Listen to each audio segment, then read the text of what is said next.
பெஞ்சா எல்லாருக்குமே சந்தோஷமாக இருக்கும். எனக்கு மட்டும்தான் ரொம்ப கஷ்டமாக இருக்கும். ஏன் அப்படின்னு கேட்டிங்கன்னா, முந்தானத்து லாஃப்ட் காங்கிரீட் போட்டப்பையும் நல்ல மழை பார்த்துக்கோங்க.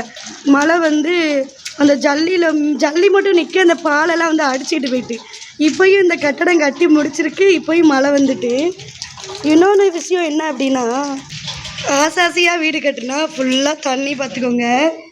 இது என்ன மிஸ்டேக்கு அப்படிங்கிறது ஒன்றுமே தெரியல. கொத்தனார் சிரிக்கிறாரு. இந்த நில வைப்போம் பாருங்க, கீழ்கட்டையில் வைப்போம்ல, அது வச்சா சரியாக இருந்திருக்குமா இல்லை போட்டிக்கால் இழுத்துருந்தா சரியாக இருந்திருக்குமான்னு தெரியல. ஆனால் தண்ணி ஹால் ஃபுல்லாக தண்ணி பார்த்துக்கோங்க. இந்த மழை வந்துக்கிட்டு இருக்கு. இந்த லைட்டு வந்து சார்ஜ் அதாவே ஏறி அதாவே ஆஃப் ஆகும்ல அந்தது. சரி, இதை அமர முன்னாடியே நம்மளும் சோறு குழம்புலாம் காய்ச்சிடலாம் அப்படின்ட்டு மழைக்கு இதமான கருவாட்டு குழம்பு தான் மணக்க வச்சுருக்கேன். ஆனால் மணக்குது, ஊற்றி தின்னு பார்த்தா தான் தெரியும் எப்படி இருக்குது அப்படின்ட்டு. குக்கரில் தான் சோறு பொங்கிக்கிட்டு இருக்கேன் பார்த்துக்கோங்க.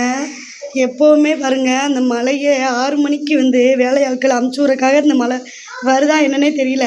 கரெக்டாக இந்த மழை வந்து இது பண்ணி விட்டுறது. கரண்ட்டும் போயிடுது பார்த்துக்கோங்க. காசெல்லாம் பொழப்ப கெடுக்குது பார்த்துக்கோங்க. ஓகேங்க, வீடியோவை நான் இதோட முடிச்சுக்கிறேன்.